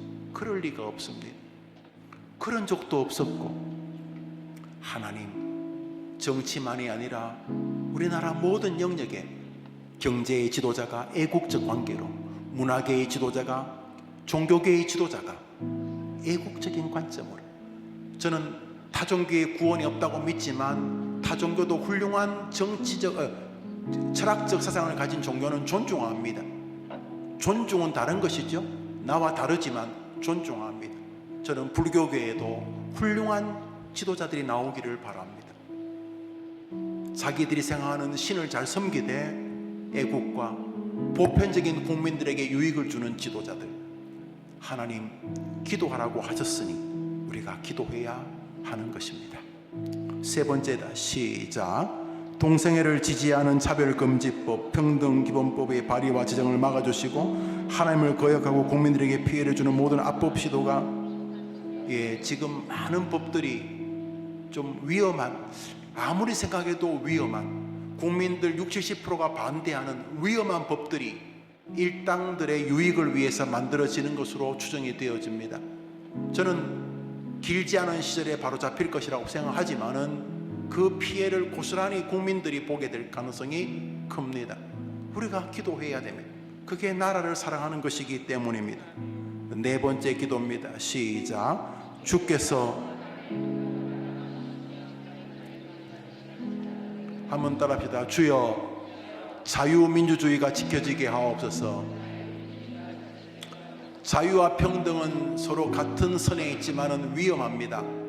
자유도 훌륭하고 평등도 훌륭한 가치가 있지만 우리가 가지고 있는 신앙 안에서의 우리 국민들이 가지고 있는 신앙, 정치체계는 자유민주주의 국가입니다. 민주주의 그러니까 다 같아 보이지요. 북한 정식 명칭이 뭡니까? 조선 민주주의 인민공화국. 공화와 민주가 비슷해 보이지 않습니까? 하나입니다. 그래서 우리는 자유민주주의 체제가 세워져야 되는데 나라 전반에 이 자유를 공격하는 것이 느껴집니다. 조금만 역사를 보면 그게 얼마나 비참한 실험으로 끝났는지를 알 수 있지만은 이해할 수 없는 일들이 벌어지고 있습니다. 결과는 나라의 붕괴와 정신의 붕괴로 이어집니다. 자유민주주의가 가지고 있는 신학적, 철학적 개념이 존재합니다. 여러분 꼭 기억하시고, 제가 언젠가 자유와 평등에 대해 설교했지요. 하나님, 자유민주주의가 마음껏 신앙의 자유를 가지고 교회를 세우고 싶은 사람은 누구나 교회를 세울 수 있고, 교회를 가고 싶은 사람은 누구나 교회를 갈 수 있는 자유민주주의가 세워지게 도와달라고, 지켜지게 도와달라고 기도하십시오. 다섯 번째 기도. 시작. 논란과 의심의 영역에 된 우리나라 선거제도가 국민 신뢰를 얻게 하시고 투표지 부족으로 시작된 젊은이들의 선거 공정성 관련 시위가 선거와 투표지 대변에 이어지는 계기가 뭔지 작은 조짐은 있습니다만 뭐 조짐이 참 슬픈 조짐이죠. 그동안 선관위가 잘못된 짓을 해서 국민들의 표가 사라지거나 잘못된 통계로 사람들에게 전달되었구나 하는 것을 보게 됩니다. 무조건 저는 재선거가 필요하다고 생각합니다. 부실 선거라는 말을 신뢰하는 분들이 계십니다. 투표지가 부족한 것을 부실 선거라고 부를 수 있습니다. 그러나 선관위 직원이 통계를 조작한 것은 부실이라는 말을 쓸 수가 없지 않습니까? 부정선거라는 말에 경기를 일으키는 분들이 꽤 많은데 그걸 뭐라고 제가 아무리 생각해도 쓸 말이 없습니다. 투표 용지가 부족하다는 것은 뭐 부실 선거라고 볼 수 있습니다. 그렇지만 통계를 조작하는 것을 뭐라고 불러야 될지 모르겠습니다. 저는 그게 부정선거라고 생각을 합니다. 하나님이 우리 기독교인들에게 맡기신 것 중에 하나가 하나님의 대리권입니다. 내가 지도자를 세울 수 있는데 너희들에게 위임할게. 그래서 우리는 국민의 주권일 뿐만 아니라 하나님의 왕권을 대신해서 투표하는데 그 하나님의 뜻을 몇몇 악인들이 왜곡한다면 그것은 하나님을 향한 대적이고 그것에 침묵한다면 우리가 하나님을 조롱하는 것이기 때문에 선거 제도는 너무너무 심각한 것이 아닐 수가 없습니다. 3.15 부정선거를 책임졌던 총수가 사형을 당했습니다. 저는 슬프지만 마땅하다고 생각을 합니다. 우리가 나라를 위해 기도해야 하는 것인데 선거 제도를 놓고 우리가 기도합시다. 저는 우리가 기도한 뒤에 하나님이 계속 일하신다고 믿습니다. 저는 현재 우리나라에서 벌어지고 있는 많은 문제는 이 선거 부정 혹은 부실과 상관이 깊다고 생각을 합니다. 현재까지 밝혀진 바도 그렇습니다. 6번째입니다. 시작. 오늘도 분단된 한반도를 품고 우는 성도들의 기도를 들으시어 이 민족 가운데 다시는 전쟁으로 인한 피 흘림이 없게 하시며 7번째입니다. 시작. 경제적 정서적으로 어려움을 겪고 있는 탈북민 교회들의 재정이 채워지게 하시고 한국에 거주하는 약 4만여 명의 탈북민들이 교회와 신앙 안에서 상처와 아픔이 온전히 치유되게 우리 교회만 북한 이탈 주민들을 돕는 게 아닙니다. 우리나라의 많은 교회들이 그분들을 돕습니다. 그렇지만 좀 많이 약합니다. 멋지게 시작했다가 용두사미가 되는 단체들도 많고요. 그러나 우리 교회가 북한분을 몇 분이나 수용할 수 있겠습니까? 지금 볼 때 우리 교회와 관련된 북한분들이 제일 많은 것 같습니다. 한국에 제가 다른 교회를 잘 모르겠습니다. 또 우리 멘토들 정말 성실하게 또 담임 목사의 정신을 다 동의해 주셔서 두만강 프로젝트를 비롯하여 애를 쓰십니다. 다른 교회도 애를 써야 돼요. 저 목포에 사시는 분, 저 부산에 사시는 세터민은 우리가 어떻게 돕겠습니까? 그런 교회들을 하나님 도와달라고 기도하고 또 이분들이 잘 적응해서 이분들이 통일의 선봉장들 먼저 오신 통일이니까 이분들이 잘 정착하고 예수의 가슴으로 뜨거워 복음 전파에 사용되게 해 달라고 기도합시다. 8번째 기도 제목 시작. 우리 교회 복음 통일 사역인 두만강 프로젝트와 복음 통일 소만부 사역을 지켜주시고 번성케 해주셔서 통일의 그날에 하나님 우리 교회를 어려운 가운데서 조금씩 도와주시는 게 느껴집니다. 여러분 느끼시죠? 하나님 우리 교회를 도와주시는구나. 애들이나 어른이나 또 북한 분들 보내주시는 거 하나님 우리 교회를 좀 긍휼히 여겨주시는구나 하고 지켜봐 주시는구나 생각이 듭니다. 부디 우리 교회 북한과 관련되어 수고하시는 선교사님들 또 우리 북향민들 또 우리 교인들 또 두만강 프로젝트를 가거나 다녀오신 분 다 힘을 합쳐서 온 교회가 저분들을 통해 영광을 주님께 드리게 하여 주옵시고 우리 교회를 복음 통일 조국 그 귀한 사역에 써 주시옵소서. 우리 교회만 잘 되면 되겠습니까? 우리 교회도 잘 돼야 되지만 우리가 시대적 사명인 우리가 살다가 몇십 년 뒤에 다 죽잖아요. 하늘 나갔을 때 김 목사 해림교회 성도들아 내가 그 미사에 그렇게 예배당도 많이 좋게 지어주고 내가 교인들도 많이 보내줬는데 너는 북한 영혼들을 위해서 뭐 했냐? 우리가 유구무원 되지 않도록 우리가 그 일에 쓰임받게 해 주시옵소서. 우리 9번째 기도 제목 시작. 해림교회 어린이 청년 요셉 총무 등의 다음 세대가 믿음의 용사로 자라. 우리가 좋은 지도자 달라고 기도만 하지 말고 우리도 뭐 해야 돼. 우리 애들한테 네가 또 우리 어른들한테 당신들이 우리가 함께 하자. 특별히 다음 세대를 위해. 그리고 여러분 개인의 기도를 드립니다. 우리가 한 5분 10분 기도하다가 또 방송에서 이렇게 음악이 나오면 조금 더 기도하실 분들 자유롭게 기도하시고, 또 내일 특별히 오라토리오 모임이 있는데 그 미네소타 이번 기회가 또 한 명이라도 또 이렇게 모시고 올 수 있는 기회니까 또 가족들도 다 여기 있는 분들도 다 나오시고 해서 여러분 그 미국 대사관에서 그려봤는데 이번 모임이 그냥 단순한 한 교회의 그런 모임이 아니고 미국과 한국의 우호와 협력을 위한 또 그런 모임으로 대사관은 기억하고 있다. 뭐 그런 식으로 대사관에 있는 뭐 직원님, 대사님 올지 모르지만 그런 의식으로 말씀을 제게 보내주셨습니다. 예. 그래서 공연도 하고 또 그분 다 뭐 미국 일반 평신도이지만 그분들도 우리도 서로 교제하고 뭐 외교가 따로 있습니까? 미국 사람이 해림교회 사람들을 도와줘야 된다고 또 우리도 그분들을 격려하고 그러면 뭐 이게 민간 외교 아니겠습니까? 또 공연도 보니까 뭐 미국 분들 또 한국 분들 막 귀한 공연이던데 여러분 함께 해주시고 또 번성할 수 있도록 그것이 주님께 영광이 되도록 기도해 주시기를 바랍니다. 그 외에 여러분 뭐 돈이 없다면 돈 달라고 하십시오. 몸이 아프면 몸이 아프고 뭐 하나님은 전능하신 분이가 못할 게 뭡니까? 뭐라도 기도하시기를 바랍니다. 먼저 우리 나라를 위한 기도 제목 기도하면서 자유롭게 기도하다가 또 이렇게 음악이 끄고 교회에서 음악이 틀어지면 여러분 더 기도하실 분은 자유롭게 또 돌아가실 분들은 함께 마무리하시고 내일을 준비하시면 되겠습니다. 내일 저녁 오후 5시에 뵙도록 하겠습니다. 우리 다 손 한번 들어봅시다.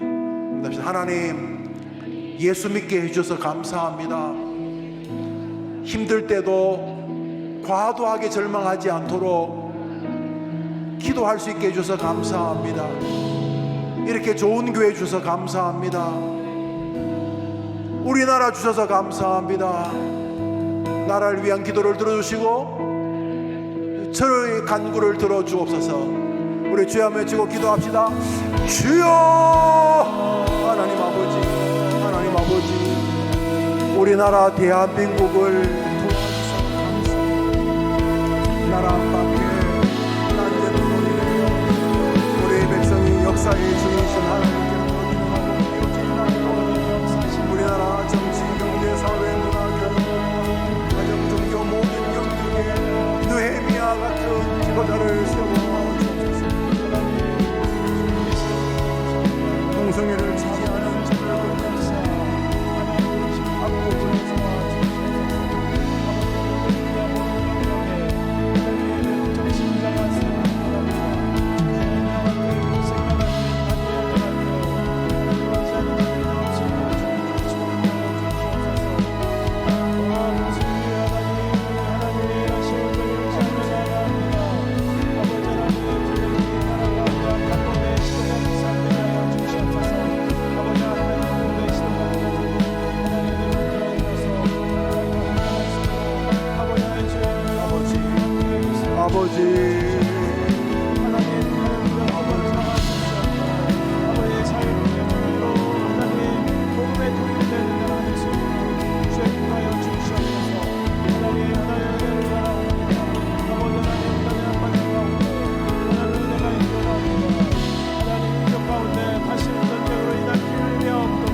가운데 역사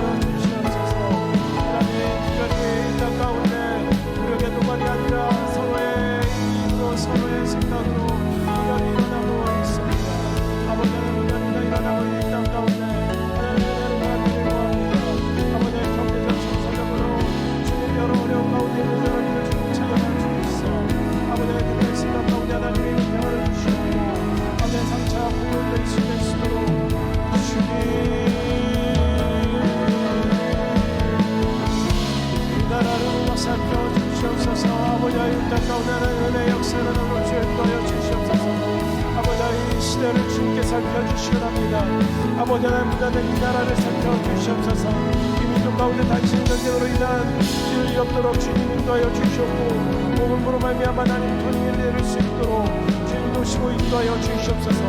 아버지 하나님 도와주셔야 됩니다. 하나님 이끌어 주셔야 됩니다.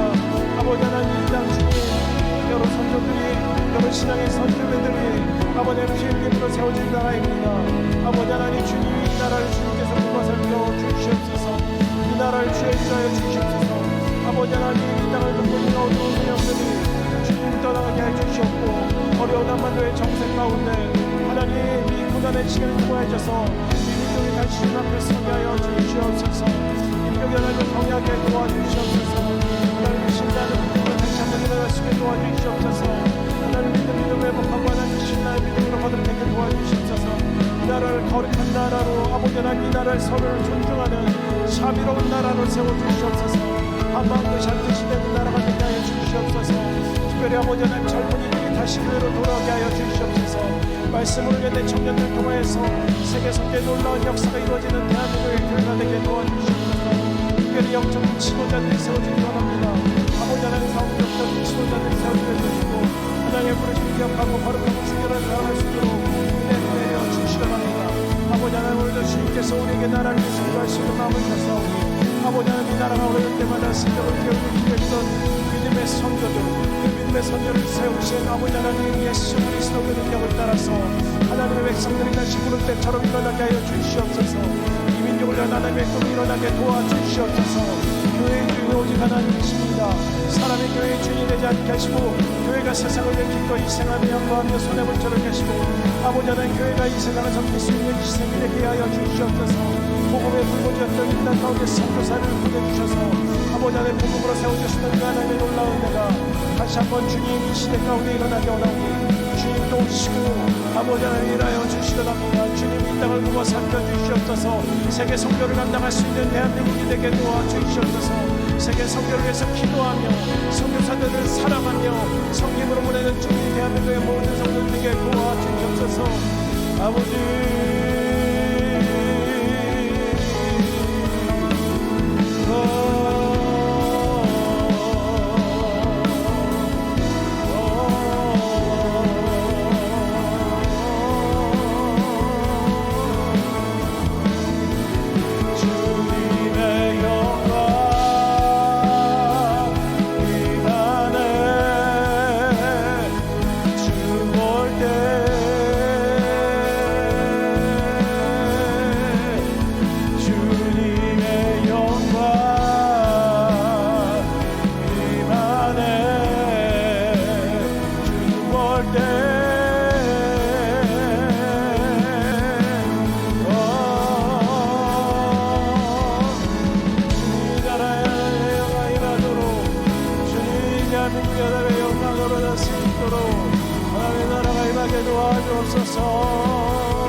주님의 영광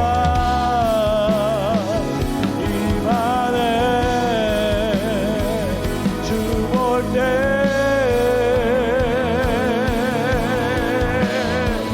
주님의 영광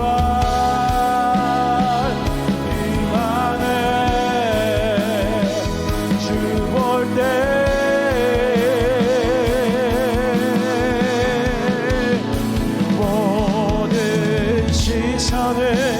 주님께 드리고 살아계신 하나님 그대 세상의 주의 나라가 되고 하나님이 일하기 시작하네. 모든 시선을 주님께 드리고 전능하신 하나님을 느낄 때 세상 인류의 나라가 되고 하나님이 일하기 시작하네. 모든 시선을 주님께 드리고 하시나